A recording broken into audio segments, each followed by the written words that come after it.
Makulit. Mamahinging may kaugnayan sa kasal. Bawal makita yung bride at groom. On a scale of 1 to 10, gaano kalakas kumain? Wala ko dito pala? Susunod pala? Sa puti ba? Parang tupperware. Okay. Sino ayaw mo sumalubong sa pagdating sa heaven? Munti ka naman bigyan ng pangalan eh. Pero buhay na. Dami kaya mo sudan guys. Man!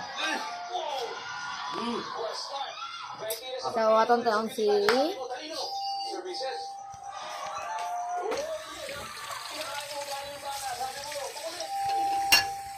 Memories.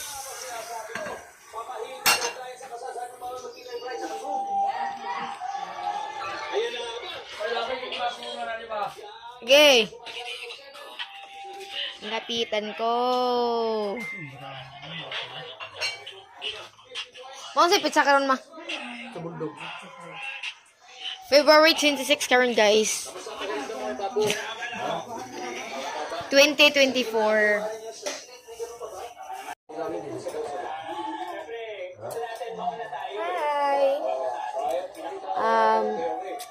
Hi. I'm 16 years old. Tara, Joy. Ano ni Joy? Okay. So, we're focusing na camera. Kita mo yan mga guys. Kinilaw ma.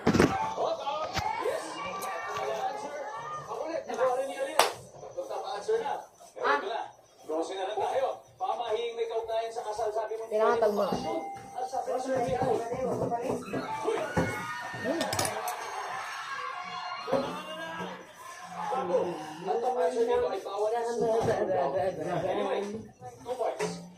Okay, lato na guys. So, magulat me sa next video sa magkaon na guys.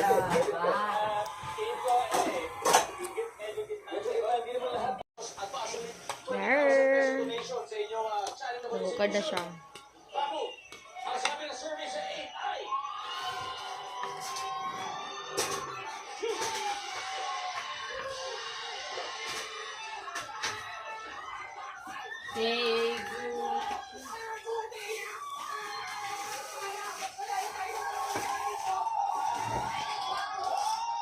Okay. Okay, basta ng kuan ken, bangko ken. Tulang man, iro, bulldog! Pato! Ay, pwede. Suko, mga pera.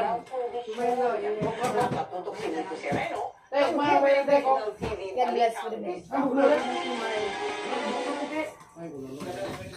May mensahe ba rin si dating Pangulong Rodrigo Duterte para kay Pangulong Bongbong Marcos sa prayer rally ng mga Duterte sa Cebu kagabi. Nana, mama. Meron na. Excuse me, tayo mo eh. Alay. Makaroon, pagkaon na ron.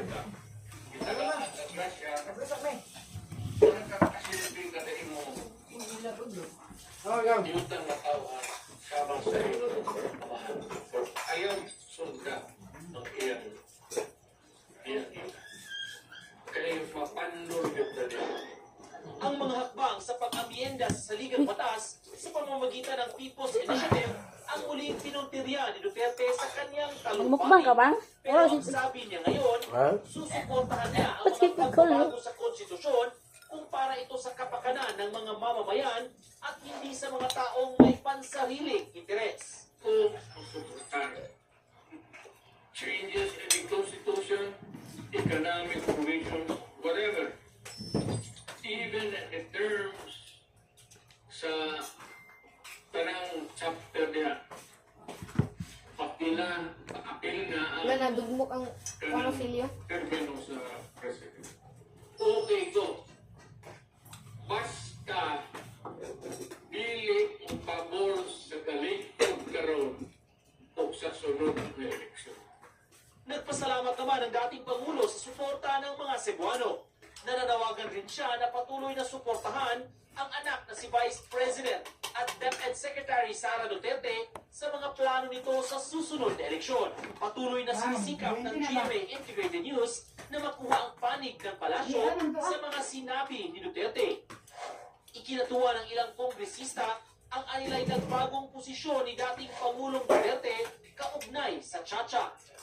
Of course, it is a welcome development of the former President Duterte. Siguro po nakikita na ng ating well-respected former President Rodrigo Duterte ang linaw na ito naman talaga yung matagal nang pinupush ng maraming administrasyon.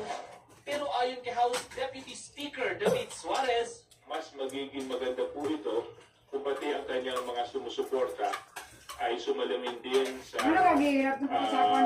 posisyon ng dating Pangulo. para sa GMA Regional TV, Balitang Isla ng GMA Integrated News, Sereno, nakatutok 24 oras. Tatlong magkakapatid na senior citizen ang patay Iparking mo na sa Margarete. club sa Barangay Dolores, Iparking na sa Taytay. Margarete, kainit tayo. Mabilis na kumalat ang apoy at naging pahirapan pagresponde ng mga Balitan niya bombero ba?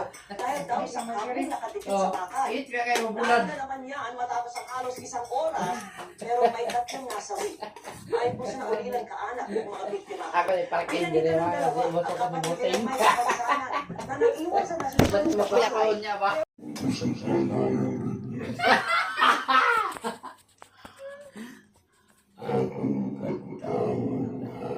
Yeah.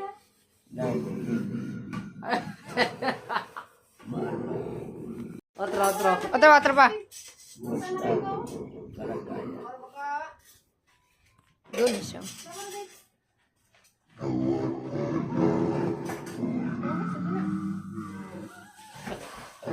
Ang tingin sa atlas ba? Parang tingin sa atlas ba? Katawa.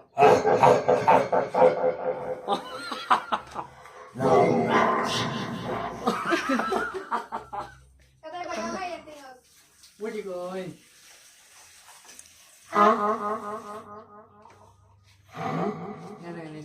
Yan. Tara. Pislita pa. Tara.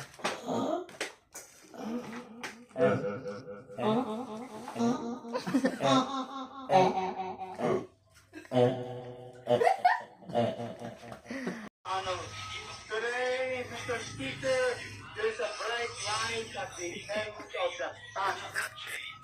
Sir, ako gusto ko take back. 300 gram.